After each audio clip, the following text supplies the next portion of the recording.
Y'all ever trust someone so much it blinds you to who they really are? I'm Abigail, 34, a marketing gal from Dallas, Texas. And this is a story that'll hit you right in the gut. Picture this. My sister Charlotte's 10th anniversary party. All glitz and glamour at the Bellevue Hotel. Chandeliers sparklin'.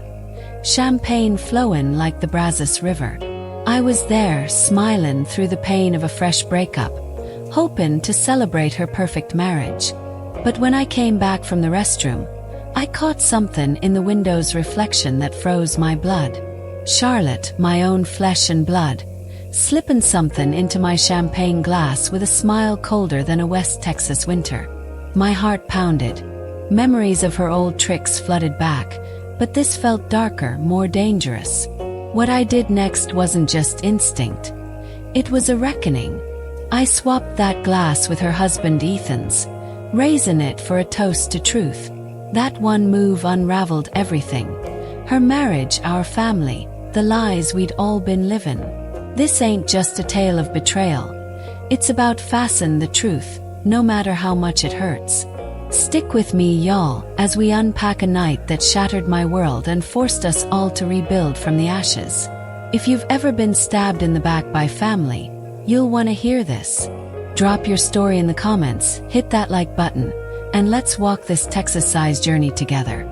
Growing up in Fort Worth, Texas, my sister Charlotte and I were like oil and water, always churning up trouble. She's 3 years older, and let me tell y'all, she turned everything into a competition. Picture us as kids, running through sprinklers in our backyard. Logan 1 minute, fighting the next.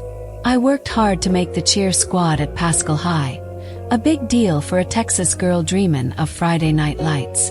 I was over the moon, practicing my routines till my legs gave out. But Charlotte, she couldn't stand me, Shernine. She whispered lies to the captain, saying I cheated during tryouts. By the next week, I was off the squad, watching from the bleachers while she smirked. That wasn't the worst of it. In 10th grade, I brought home my first boyfriend, a sweet kid who loved country music as much as I did. 2 weeks later, Charlotte offered to tutor him in chemistry. Y'all can guess what happened next. They were datin' by homecoming. My heart broke, but I swallowed it, thinking it was just teenage drama. Mama and Daddy, bless their hearts, called it sisterly rivalry, like it was normal for Charlotte to claw her way to the top by stepping on me. But deep down it felt darker, like she wanted to erase me. Every time I tried to shine, Charlotte was there, ready to snuff it out. Those moments stuck with me, shaping how I saw her, how I saw myself. I kept hoping we'd grow out of it, that one day we'd be real sisters, sharing secrets over sweet tea instead of battling for scraps of attention. But those childhood scars, they ran deep, setting the stage for what happened at her anniversary party years later. When Charlotte met Ethan at UT Austin, I thought maybe she'd finally changed. He was a Dallas boy, kind, grounded, the kind of man you'd bring to Sunday dinner at Mama's. He had a steady job, a warm smile, and a way of making folks feel seen. Their wedding was like something out of Southern Living magazine. White roses, a string quartet, Charlotte glowing in her lace gown. I stood by her as maid of honor, my heart full of hope that we could finally be sisters, not rivals. I told myself the past was buried, that her competitive streak was just a phase. Over the next 10 years things got better, or so I thought. We weren't best friends, but we managed. Family barbecues at Daddy's, shopping trips to Austin for boots and dresses. We could laugh together, share a margarita, act like a normal family. I convinced myself Charlotte had grown up, that Ethan's steady presence had softened her edges. She seemed happy, running their business together, living in a big house in Highland Park. I wanted to believe she'd let go of that need to outdo me. But looking back, I was naive. Those moments of peace were just a lull, like the calm before a Texas tornado. Charlotte was still Charlotte, and deep down I think I always knew it. That's why, when I got that embossed invitation to their 10th anniversary party, part of me braced for something to go wrong. I just didn't know how wrong it'd get. Our family was the kind you see at every Texas tailgate. Big smiles, bigger secrets. Daddy James was a professor at TCU, always preachin' about resolving conflicts, but he never saw the war brewin' between his own daughters. Mama Margaret kept everything picture perfect, from her pecan pies to our Sunday church outfits at First Baptist. In Texas, family's everything, and we were taught to keep our dirty laundry locked tight. But those secrets, they were pillin' up, waitin' to spill. I'd just been promoted to senior account manager at my marketing firm, a big win after years of grindin'. But my personal life, mess. My breakup with Caleb left me raw, like a wound that wouldn't heal. I wanted Charlotte's party to be a distraction, a chance to believe in something good, something stable. I needed to see her perfect life, maybe to convince myself I could have one too. But walking into that Bellevue hotel, I felt it, a storm brewin', like the kind that rolls in from the plains, dark and heavy. In Texas, we don't air our drama, but that night I was about to learn some truths can't stay buried, no matter how hard you try. Y'all, when I got that embossed invitation to my sister Charlotte's 10th anniversary party, I thought it'd be the perfect escape. I'd just been promoted to senior account manager at my marketing firm in Dallas, but my personal life was a wreck after my breakup with Caleb. I needed something to lift my spirits, and Charlotte's big night seemed like just the thing.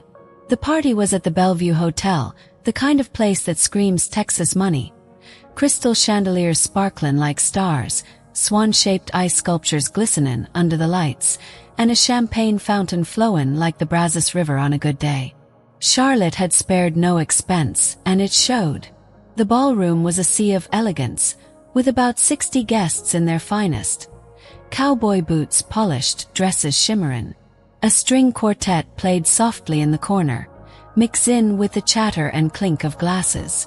I swear it felt like stepping into a scene from a high society Dallas gala, where everything looks perfect but you can't shake the feeling something's brewing underneath. I walked in trying to shake off the weight of my own troubles. My mama Margaret was there, fussing over the centerpieces like she always does, making sure every rose was just right. Daddy James looked out of place in his tuxedo, tugging at his collar but beaming with pride as he watched Charlotte work the room. She was in her element, floating through the crowd in a Vera Wang dress that probably cost more than my monthly rent. Her hair was pinned up perfect, her smile polished, but I knew my sister. Those smiles hid something. I wore a simple navy dress, nothing fancy, but I felt good, ready to celebrate her milestone. After all, 10 years of marriage is something to raise a glass to, right? The band started playing George Strait covers, and folks hit the dance floor two-stepping under the glow of those chandeliers. For a moment, I let myself get lost in the magic of it. The laughter, the clink of champagne flutes, the warmth of family. I wanted to believe in Charlotte's perfect life, maybe. 'Cause I was searching for something stable in my own. But deep down I felt it, a knot in my stomach like the calm before a Texas storm. I'd been through too much with Charlotte to think this night would go smooth. And y'all, I was right. As the cocktail hour kicked off, I mingled with folks I hadn't seen in years. Cousins, old college friends of Charlotte's, even our nosy aunt who always asks why I'm still single. I kept a smile plastered on, nursing a single glass of wine to pace myself. But then Charlotte found me, gliding over with that polished smile of hers. She air-kissed my cheeks, leaning in close to whisper, "Love the dress, Abigail. Rental, right?" Her words stung, sharp as a mesquite thorn, but her eyes, they were cold, like she was sizing me up for a fight. I brushed it off, saying, "It's great to see you too, Charlotte. Everything looks amazing." She squeezed my arm a little too hard, her voice dripping with honey. "Well, some of us have successful marriages to celebrate. You'll find someone eventually, darling. Maybe stop being so picky." I bit my tongue, feeling the old wounds reopen. This was Charlotte, always knowing just where to jab to make it hurt. Before I could fire back, Ethan appeared at my side, all charm and warmth. "Abigail, you look fantastic," he said, pulling me into a genuine hug. "How's the new position treating you?" His smile was real, not like Charlotte's calculated one. "Challenging but exciting," I told him, grateful for the change of subject. "We gotta catch up properly. Save me a dance later," he said with a wink. I nodded, but out of the corner of my eye, I saw Charlotte's expression tighten, her lips pressing into a thin line. She grabbed Ethan's arm, saying, "Darling, the Andersons just arrived. We should greet them." She practically dragged him away, throwing a glance back at me that could have cut glass. I stood there, feeling the air shift like the pressure dropping before a thunderstorm. As the night went on, I couldn't shake the unease. I mingled some more, chatting with Charlotte's college roommate, Claire, who said, "You're brave coming solo, Abigail." Our cousin Dylan, always a bit too blunt, asked if I was still playing the field. I kept my cool, but my eyes kept drifting to Charlotte and Ethan. They played the part of the perfect couple when the spotlight was on, smiling for photos, clinking glasses during toasts. But when they thought no one was watching, I saw the truth. They stood apart, barely touching. Their whispers were sharp, tense, like they were arguing in code. Once, I caught Ethan looking my way. His expression heavy, unreadable. It wasn't flirting. It was something deeper, like he was searching for an ally. Charlotte noticed too, and her eyes narrowed, tracking me like a hawk. I sipped my wine, trying to shake the feeling that this night was heading somewhere dark. In Texas, we're taught to keep family drama behind closed doors, but I could feel it building, ready to spill out for all to see. During dinner, I got stuck at a table with distant cousins and Charlotte's work friends, far from the family table. Ethan frowned when he saw the setup, but he didn't say anything. As the servers cleared the plates, he suddenly appeared at my side. His tie loosened, a tired look in his eyes. "Mind if I steal you for a minute?" he asked, nodding toward the terrace doors. "There's someone I want to introduce you to." But when we got to a quiet corner, there was no one there. He leaned against the wall, rubbing his face. "Truth is, I needed a break. Charlotte's been on edge for weeks planning this party." I nodded, trying to keep things light. "It turned out beautiful though. Y'all did good." He gave a bitter laugh, staring at his shoes. "Yeah, well, appearances mean everything to her. Always have." His voice had an edge I'd never heard before, like a man carrying a weight too heavy for too long. I hesitated, then asked, "How you holding up, Ethan? Really?" He ran a hand through his hair, his eyes meeting mine. 10 years is a long time to maintain a facade, Abigail. I thought marrying her would change things, but some people, they just don't. My stomach twisted. This wasn't just party stress talking. "Is everything okay between y'all? This feels like a strange conversation for your anniversary." He glanced over my shoulder, lowering his voice. "She's watching us right now, ain't she?" I turned slightly, catching Charlotte across the room. Her champagne flute gripped so tight I thought it'd shatter. Her eyes were locked on us, burning with something I couldn't quite name. Jealousy, anger, maybe both. Ethan sighed, his shoulders slump in. "I miss talking to someone normal, Abigail." Charlotte interrupts every time we get a moment. "You grew up with her. You know how she is." His words hit hard, stirring up memories of Charlotte's old tricks. "What are you saying, Ethan? What's going on?" He shook his head like he was wrestling with how much to share. "I stayed for appearances, for family, for our business. But lately I've been wondering if it's worth walking on eggshells every damn day. Last month I mentioned tucking a break, maybe separating for a bit. She lost it, then went calm, too calm.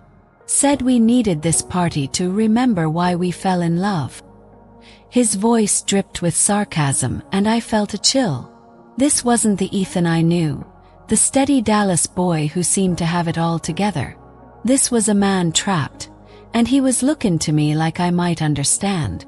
Before I could say more, Charlotte's shadow loomed closer and Ethan straightened, muttering, "I should get back, but let's talk soon, Abigail. For real."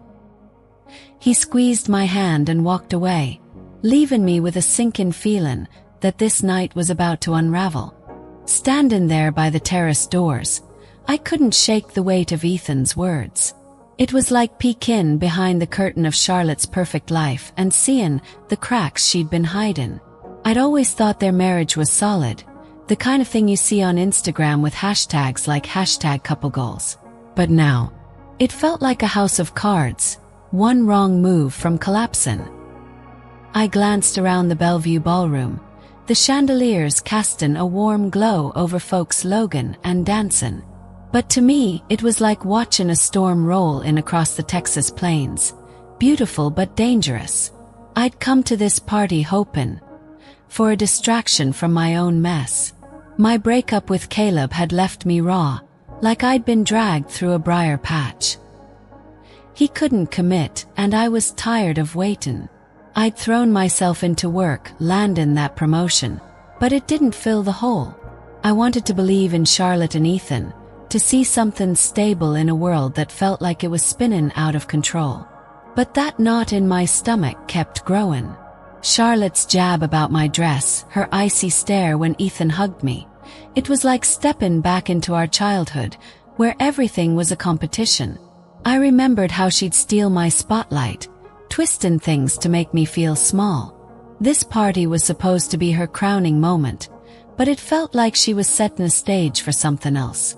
In Texas, we're raised to keep family close, to sweep the drama under the rug. Daddy always said, "Don't air your dirty laundry for the neighbors to see." But standing there, watching Charlotte glide through the crowd like a queen, I knew this wasn't just about me. Ethan's confession had cracked open a truth I'd been ignorant.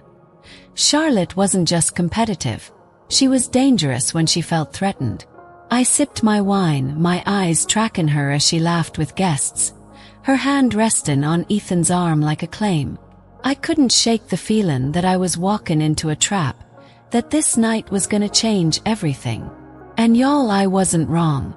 Y'all, I'd been trying to hold it together all night at Charlotte's 10th anniversary party, but something in the air felt off, like the heavy quiet before a Texas thunderstorm. I'd stepped away from the Bellevue ballroom for a quick breather, heading to the restroom to splash some water on my face and shake off Charlotte's snide comment about my dress. I was tired of her jabs, tired of feeling like I had to prove myself in her shadow. When I came back, I noticed my champagne glass at my seat. Same spot, same crystal flute, but it was topped off, a fresh strawberry floating in it, and a little note tucked under the base. I picked it up, my fingers brushing the creamy cardstock. In Charlotte's perfect cursive it read, "For my favorite sister. Love, Charlotte." My heart gave a little lurch, part hope, part suspicion. For a moment, I thought maybe she was trying to mend things, to meet me halfway after all these years of rivalry. But then I caught something that made my blood run cold. I'd paused by the dessert table, my back to the floor-to-ceiling windows that overlooked the Dallas skyline. The glass was like a mirror, reflecting the whole ballroom behind me. Chandeliers glinting, guests lounging, the band playing a soft George Strait tune. And there, in that reflection, I saw her. Charlotte, my sister, standing by my seat, her Vera Wang dress shimmering under the lights. She glanced around, quick and sneaky, like a fox slipping through a henhouse. Then, with a smile colder than a January night in Amarillo, she reached into her clutch and pulled out something small. Too small to make out, but it glinted in her hand. She dropped it into my champagne glass, and it dissolved fast, leaving no trace but a faint ripple. Her smile widened, smug and satisfied, like she'd just won some twisted game. My stomach churned, my breath catching in my throat. This wasn't just another of her petty tricks. This felt dangerous, deliberate. Memories hit me like a flash flood. Back in college, Charlotte's roommate, Claire, Got sick right before a big internship interview. Something about a stomach bug that came out of nowhere. Charlotte stepped in, took the spot, and landed the job. I'd brushed it off then, chalking it up to bad luck, but now, it didn't seem like coincidence. I remembered high school when she'd gotten me kicked off the cheer squad with lies, or stole my boyfriend with her charm. This was different though. This wasn't just about one-upping me. This was about harm.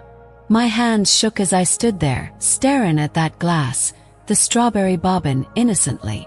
I wanted to scream, to march over and demand answers, but Charlotte was too slick. She'd deny it, spin it, make me look paranoid in front of everyone. No, I needed to be smarter than her, just this once. I felt the weight of our whole history pressing down. Every slight, every betrayal. And I knew I couldn't let her win this time. Not like this. Standing there by the dessert table, my heart was racing like a Mustang in a stampede. That champagne glass sat there, mocking me with its sparkling bubbles, and that damn strawberry, like nothing was wrong. But I knew what I'd seen. Charlotte's cold smile, that glint in her hand, the way she thought she'd gotten away with it. My mind was spinning, trying to piece together what she'd put in there. Was it something to embarrass me, make me slur my words or stumble in front of her fancy guests? Or was it worse, something to hurt me, to really hurt me? I thought about Ethan's words earlier, how their marriage was a facade, how Charlotte's need to control everything was suffocating him. If she could do that to her own husband, what was she capable of doing to me? I'd spent my whole life dodging her traps, but this time I wasn't gonna be her victim. Confronting her right then would have been a mistake. Charlotte's too good at playing innocent. She'd bat her eyes, say I was overreacting, and turn the whole party against me. No, I needed proof, something undeniable to show what she'd done. But more than that, I needed to protect myself. I glanced across the room where Ethan was talking to our cousin Dylan, holding a tumbler of whiskey, his face tired but kind. An idea hit me, reckless and bold, like something out of a movie. If Charlotte wanted to play dirty, I'd play her game, but on my terms. I took a deep breath, steadying my hands, and walked toward Ethan, my heels clicking on the polished floor. I plastered on a smile, trying to look casual, like nothing was wrong. "Hey, Ethan," I said, keeping my voice light. "How about a toast to you and Charlotte? 10 years is something special." He looked surprised but nodded, raising his glass. "Sure, Abigail. To the happy couple, right?" His voice had that same bitter edge from earlier, but he played along.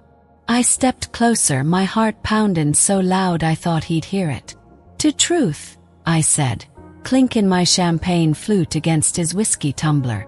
In that split second, while he was distracted by the toast, I swapped the glasses.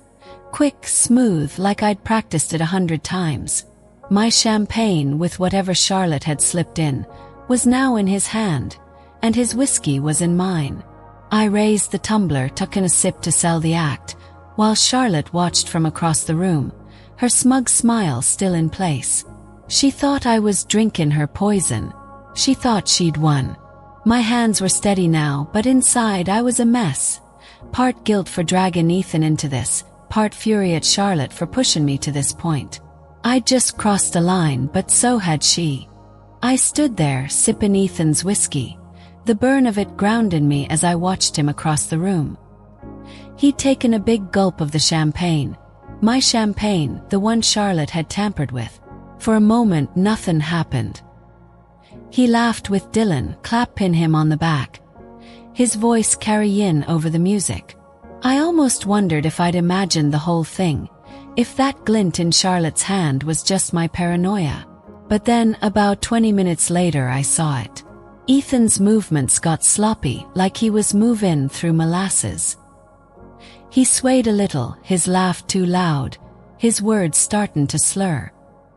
He grabbed Dylan's shoulder, saying, "Man, I feel weird, like the room's spinning." My heart sank, but it also surged with a strange relief. At least it wasn't me. Charlotte's plan had backfired, but now Ethan was paying the price. Charlotte noticed too. She was by his side in a flash, her perfect hostess mask slippin' as she grabbed his arm. "Darlin', you're just tired," she said, her voice tight, trying to steer him toward the exit. "Let's get you some air." But Ethan, usually so easygoing, pulled away, his eyes glassy but defiant. "I'm having fun for the first time tonight," he shouted, loud enough to turn heads. Guests started whispering, their smiles fading as they watched the golden couple unravel. Ethan stumbled toward the dance floor, trying to join the two-stepping crowd, but his feet weren't cooperating. He laughed again, too loud, then grabbed a chair for balance, knocking over a glass that shattered on the floor. The band faltered and the room went quiet, all eyes on him. Charlotte's face was pale, her hands clenched, but she kept up the act, saying, "He's just had too much to drink, y'all. You know how these parties get."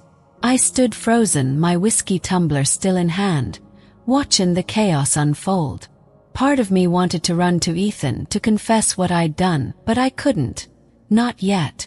I needed Charlotte to show her hand, to prove I wasn't crazy. I caught her eye across the room, and for a split second I saw it. Panic, raw and real. She knew something was wrong, but she didn't know why. She thought I'd drunk the champagne, that I should be the one stumbling. Her gaze darted between me and Ethan, her mind racing to figure out how her plan had gone south. My mama, Margaret, pushed through the crowd, her nurse instincts kicking in. "Ethan, sit down, honey," she said, checking his pulse. "This ain't just alcohol." Her voice was sharp, and I could see Charlotte flinch. The room was a powder keg, and I just lit the fuse. As Ethan swayed on the dance floor, my mind was a tornado of guilt and anger. Swapping those glasses had felt like the only way to protect myself, but seeing Ethan like this, his eyes unfocused, his words slurring, hit me like a punch to the gut. Had I gone too far? I'd wanted to expose Charlotte, to make her face the consequences of whatever she'd planned for me, but Ethan was an innocent caught in the crossfire. He'd been kind to me all night, opening up about his crumbling marriage, and now he was stumbling because of my choice. But then I thought of Charlotte's smug smile in that window reflection, the way she'd looked so sure she'd win. This wasn't just about tonight. It was about years of her trying to tear me down, from stealing my boyfriend in high school to this, whatever this was. I couldn't let her walk away clean, not this time. In Texas, we're taught to keep family matters private, to smile through the pain and keep the peace. Daddy always said, "Don't let the neighbors see your laundry." But standing there, watching Charlotte try to drag Ethan away like nothing was wrong, I knew I couldn't stay silent. This wasn't just dirty laundry. It was a betrayal that could have hurt me, maybe worse. My hands shook around that whiskey tumbler, the burn of the liquor still lingering on my tongue. I felt like I was standing at a crossroads. One path led in to the same old pattern of letting Charlotte slide, the other to a truth I wasn't sure I was ready to face. But I'd already made my choice when I swapped those glasses. There was no going back. I looked around the Bellevue ballroom, the chandeliers still sparkling, but the magic was gone. Guests were whispering, their eyes darting between Ethan's stumbling and Charlotte's forced smile. Mama was still by Ethan, her face etched with worry, while Daddy stood off to the side, his jaw tight like he could sense the storm about to break. I thought about all the times I'd let Charlotte's behavior slide, telling myself it was just how sisters are. But this was a line crossed, a bridge burned. I didn't know what was in that champagne, but I knew it wasn't meant to help me relax. Charlotte had wanted to hurt me, to humiliate me in front of her perfect guests, and I turned it back on her. Now, as the room spun into chaos, I braced myself for what came next. This wasn't over. Not by a long shot. Y'all, the Bellevue ballroom had been a picture of Texas glamour just moments before. Chandeliers sparkling, folks two-stepping to George Strait, champagne flowing like nobody's business. But when Ethan, Charlotte's husband, started acting strange, it was like someone pulled the plug on the whole party. I'd swapped my tampered champagne with his whiskey, hoping to expose whatever Charlotte had planned for me. Now, watching him unravel, my heart was pounding like a longhorn stampede. Ethan was no longer the steady Dallas boy I knew. He'd been Logan too loud, slurring his words, stumbling like he'd downed half a bottle of bourbon. But I knew it wasn't the whiskey. It was whatever Charlotte had slipped into that glass, meant for me. Things went from bad to worse when Ethan lurched toward the gift table, trying to steady himself. His hand caught the edge and down it went. Boxes wrapped in silver paper, crystal vases, all crashing to the floor in a symphony of shattering glass. The band stopped mid-chord, the notes hanging in the air like a bad omen. Every head in the room turned, eyes wide, mouths open. Guests who'd been dancing and Logan froze, their whispers spreading like wildfire. "Is he drunk?" someone muttered. "What's wrong with him?" another asked. Ethan was still trying to play it off, picking up a crushed gift box and slurring, "Oops, my bad, y'all." But his legs weren't cooperating, and he sank into a chair, his face flushed, his eyes glassy. Charlotte was on him in a heartbeat, her Vera Wang dress swishing as she rushed over. "Darlin', you've had too much," she said, her voice loud enough for everyone to hear, but it was strained like she was holding back panic. She grabbed his arm, trying to pull him up. "Let's get you some air, okay?" But Ethan, in his haze, pushed her hand away. "Logan, too loud." "I'm fine, Charlotte. Let me enjoy my own damn party." His words echoed, sharp and raw, and the room gasped. This wasn't the polished couple they'd come to celebrate. My mama, Margaret, a retired nurse, pushed through the crowd, her face all business. "Ethan, sit still," she ordered, checking his pulse, her fingers steady but her eyes worried. "This ain't just alcohol, Charlotte." His heart's racing. "We need an ambulance." Charlotte's face went pale, her hostess mask slipping completely. She kept insisting, "He's just drunk, Mama. You're overreacting." But her voice cracked and her eyes darted to me, searching for something. Maybe guilt, maybe fear. I stood there, clutching Ethan's whiskey tumbler, my knuckles white. I wanted to scream that this was her fault, that she'd meant this for me, but I held my tongue. The room was spinning into chaos. Guests crowed around, Daddy trying to calm folks down, the band packing up like they knew the night was over. My cousin Dylan called 911. His voice shaken as he gave the address. I felt like I was watching a train wreck, knowing I'd helped set it in motion. But Charlotte's smug smile from that window reflection kept flashing in my mind, and I knew I'd done what I had to. This party was her stage, and now it was crumbling under her feet. As the paramedics rushed in, their boots echoing on the Bellevue's polished floors, I knew I couldn't wait any longer. Ethan was being strapped to a stretcher, his eyes half closed, muttering something nobody could make out. Mama was giving the medics a rundown of his symptoms, her nurse training over. Charlotte stood nearby, wringing her hands, trying to look like the worried wife, but I could see through her. Her eyes kept flicking to me like she was trying to figure out why I was still standing, why I wasn't the one collapsing. She thought I'd drunk that champagne. She thought she'd won. But I'd swapped those glasses, and now her perfect plan was unraveling like a cheap sweater. I pushed through the crowd, my heels clicking with purpose, and cornered her by the dessert table, away from prying ears. The air between us was thick, like the humid Texas nights before a storm. "Charlotte," I said, my voice low but steady. "I saw you. In the window. I saw what you put in my glass." Her eyes widened just for a second, before she plastered on that innocent look she'd perfected over the years. "Abigail, what are you talking about? You're being ridiculous," she said, her voice drip-in with fake concern. But I wasn't backing down. "Don't play me, Charlotte. I saw you drop something in my champagne. That note. For my favorite sister? Real cute. What was it, huh? Something to make me look like a fool in front of your guests. Or worse. She opened her mouth to deny it again, but I cut her off. I swapped the glasses, Charlotte. Ethan drank your poison, not me. Her face went white, like someone had drained the blood right out of her. For a moment she just stared, her lips trembling. Then the mask cracked and she hissed, "You had no right to do that. You don't know what you've done." Her voice was venom, but there was fear in it too. "No right," I shot back, stepping closer. "You had no right to drug me, Charlotte. What was it? Tell me, or I'm telling everyone here what I saw." The threat hung between us, heavy as a July heatwave.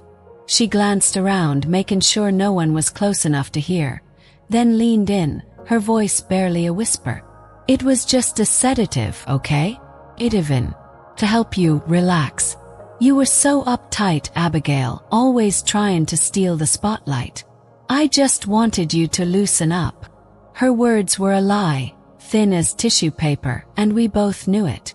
"Relax," I said, my voice shaken with anger. "You think I'm stupid. You wanted me out of the way just like always. But this time you went too far." She flinched like my words were a slap, but she didn't deny it.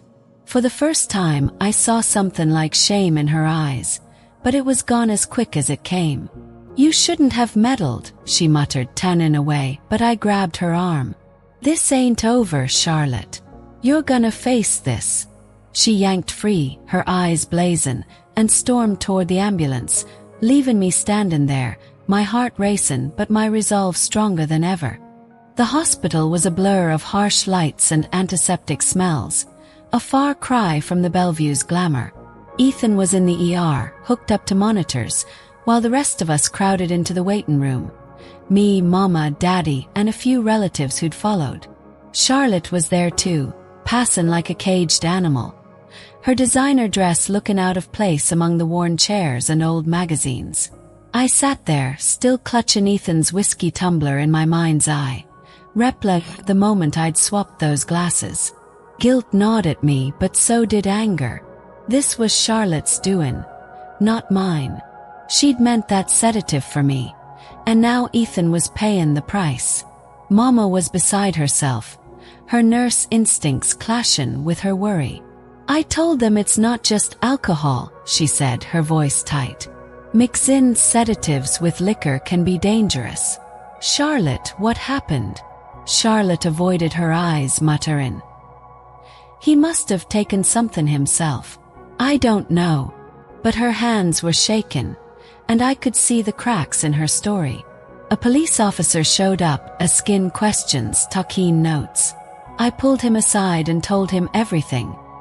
The window reflection, Charlotte's smug smile, the swap. "I don't know what she put in there," I said, "but it wasn't meant for Ethan." The officer nodded, his face serious, and went to talk to Charlotte. She glared at me from across the room, but I didn't look away. Later, I slipped into Ethan's room while Charlotte was talking to the cops. He was awake, looking pale and fragile, the hospital gown making him seem smaller than the man I knew. "Abigail," he said, his voice hoarse. "What the hell happened?" I took a deep breath and told him the truth. How I'd seen Charlotte tamper with my glass, how I'd swapped it with his. His eyes darkened, but he didn't look surprised. "I should have known," he said, leaning back against the pillows. "She's been controlling everything for years. My schedule, our business, even what I say to friends. I've been keeping a journal, writing it all down, just to make sense of it. Last month I told her I wanted a break. She flipped, then got real calm like she was planning something. Guess this was it." His words hit me like a freight train. This wasn't just about me. Charlotte's need to control had poisoned their marriage too. "I'm sorry, Ethan," I said, tears stinging my eyes. "I didn't mean for you to get hurt." He shook his head. "You saved yourself, Abigail. And maybe me too. I'm done living her lie." Sitting in that hospital waiting room, the weight of the night pressed down on me like a Texas summer. I'd exposed Charlotte's betrayal, but at what cost? Ethan was lying in a hospital bed. His life upended because of a choice I'd made. I kept seeing his glassy eyes, hearing his slurred words, and it tore me up inside. Had I gone too far, turning her trap back on her? But then I remembered her cold smile in that window, the way she'd looked so sure she'd humiliate me, or worse. This wasn't just about one night. It was about a lifetime of her trying to keep me small, from stealing my boyfriend in high school to this, a betrayal that could have ended God knows how. I'd done what I had to, but it didn't feel like victory. In Texas, we're raised to keep family close no matter what. Daddy always said, "Blood's thicker than water, Abigail. You stick by your kin." But what do you do when your kin's the one holding the knife? I looked at Daddy across the waiting room. His face lined with anger and confusion, passing like a caged bull. He'd spent years mediating our fights, telling us to work it out. But this wasn't something to sweep under the rug. Mama sat quiet, her hands folded in her lap, like she was seeing Charlotte for the first time. I wondered what they'd say when they heard the whole truth. Would they stand by Charlotte, or finally see the sister I'd been battling all my life? I thought about the years I'd spent trying to earn Charlotte's love, hoping we'd be the kind of sisters who share secrets over coffee, not stab each other in the back. But every time I got close, she'd push me away, twisting things to make me feel less. This party was supposed to be her triumph, proof she'd won at life. Perfect husband, perfect home, perfect everything. But now, with Ethan in the hospital and her lies laid bare, her victory was ashes. I didn't feel joy watching her squirm, just a deep, heavy sadness. This wasn't the revenge I'd wanted. It was just survival. As the hospital clock ticked on, I knew this night had changed us all, and there was no going back to the way things were. Y'all, after that night at the Bellevue Hotel, when I swapped Charlotte's tempered champagne with Ethan's whiskey, my family was left in pieces. Ethan ended up in the hospital, Charlotte's lies were laid bare, and I was wrestling with guilt and anger that burned like a Texas wildfire. A week later, we gathered at Mama and Daddy's house in Fort Worth. In the dining room we only used for Thanksgiving or big family fights. The air was thick, like the humidity before a summer storm. Daddy, James, sat at the head of the table, looking every bit the TCU professor he was. His hands folded tight, his jaw set. Mama, Margaret, was next to him, her eyes red from crying, her pecan pie sitting untouched in the kitchen. Charlotte was there too, sitting across from me, no makeup, no designer dress, just jeans and a plain sweater, looking smaller than I'd ever seen her. Ethan wasn't there. He'd gone to stay with his brother, needing space from the chaos Charlotte had caused. Daddy cleared his throat, his voice steady but heavy. "I never thought I'd have to mediate between my own daughters over something like this," he said, his eyes moving between me and Charlotte. What happened at that party wasn't just a mistake. It was a betrayal. We're here to face it as a family. I stared at Charlotte, waiting for her to speak, to explain why she tried to drug me, why she'd let her jealousy fester into something so ugly. She looked down at her hands, twisting a napkin into knots, and for a moment I thought she'd stay silent. But then she spoke, her voice soft, almost broken. "I messed up," she said. "Abigail, I was jealous. You were always so put together with your new job, your confidence. I felt like I was losing everything. Ethan, my control, my place in the family. So I put Ativan in your glass, thinking it'd make you look foolish, maybe take you down a peg. I didn't think it'd go this far." Her words hit me like a punch, but they weren't a surprise. I'd known it was jealousy, but hearing her admit it, seeing her stripped of her usual charm, was different. "You didn't just want to embarrass me, Charlotte," I said, my voice shaken. "You crossed a line. You could have hurt me or Ethan. How do you live with that?" She flinched, tears spilling down her cheeks. "I can't," she whispered. "I've been seeing a therapist. She says I've got borderline personality disorder, that it's been driving this need to compete, to control." I'm trying to fix it, Abigail. I swear. Daddy reached for her hand, but I stayed still, my heart torn between pity and pain. I wanted to believe her, but trust was a long way off. I'll try family therapy, I told her. But I'm set in boundaries. You don't get to hurt me anymore. She nodded, her eyes meeting mine, and for the first time I saw something like real regret. 6 months later, I was sitting at a little coffee shop in Dallas, the kind with mismatched mugs and a jukebox playing old country tunes. The smell of fresh coffee mixed with the crisp fall air, and I was nervous, my hands wrapped around a latte waiting for Charlotte. A lot had changed since that family meeting. Ethan had moved out, starting fresh with a new place and a new girlfriend, someone who didn't keep him on a leash. Charlotte had been in therapy, working on herself, or so she said. She'd called me a week ago, a skin to meet, saying she was moving to Seattle for a clean slate. I agreed, not because I was ready to forgive, but because I needed to see if she'd really changed, or if this was just another act. When she walked in, I barely recognized her. No designer clothes, no polished smile. Just Charlotte, in jeans and a flannel shirt, her hair pulled back in a messy bun. She looked like any other Texas gal you'd see grabbing coffee after a long day. Not the sister who tried to sabotage me. She sat down, her hands fidgeting, and said, "Thanks for meeting me, Abigail. I wasn't sure you would." Her voice was quiet, almost shy, and I could see the effort it took for her to be here. "I'm here," I said, keeping my tone even. "What do you want to say?" She took a deep breath, her eyes meeting mine. "I'm sorry," she said. "Not just for the party, but for everything. For high school, for college, for always trying to outdo you. I was scared of losing what I thought I had, and I took it out on you. I'm learning to live with my diagnosis, to stop blaming others. I don't expect you to forgive me, but I'm trying to be better." I listened, my heart softening, but still guarded. "I hear you, Charlotte," I said. "I see you're trying. But trust takes time, and I'm protecting my peace now." She nodded, no defensiveness, just acceptance. We talked a little more.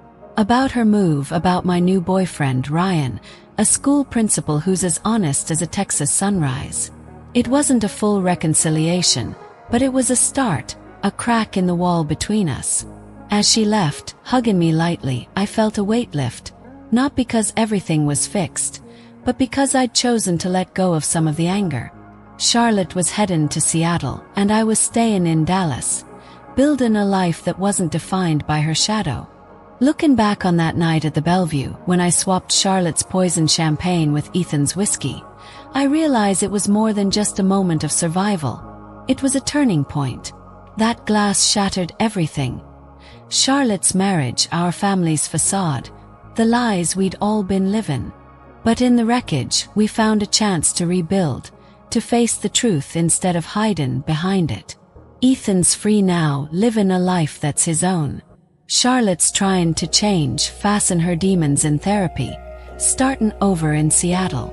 And me, I'm learning to love myself enough to say no when it matters, to set boundaries that protect my heart without hardening it. In Texas, we're taught family's everything, that you stick by your kin no matter what. Daddy used to say, "Blood's thicker than water," and Mom'd nod, serving up her pecan pie like it could fix any fight. But I've learned that love ain't enough without honesty, without accountability.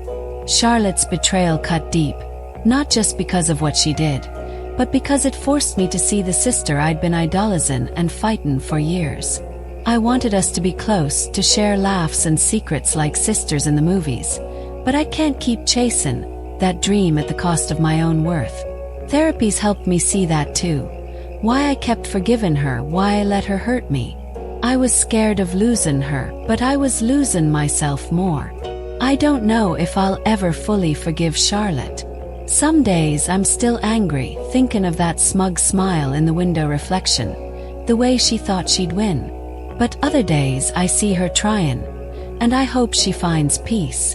For me, it's about choosing peace over resentment, one day at a time. I'm building a life I'm proud of. Working hard, dating Ryan, surrounding myself with people who lift me up. That night wasn't the end of our story. It was the start of a new chapter, one where I'm writing my own rules. If y'all have been through something like this, you know it's a journey. It's messy, it's real, but it's worth it to find your own truth. Y'all, that one glass of champagne at my sister Charlotte's 10th anniversary party tore my family apart like a Texas tornado ripping through a trailer park. When I caught her slipping something into my drink and swapped it with her husband Ethan's, I didn't just expose her betrayal. I shattered the facade we'd all been living behind.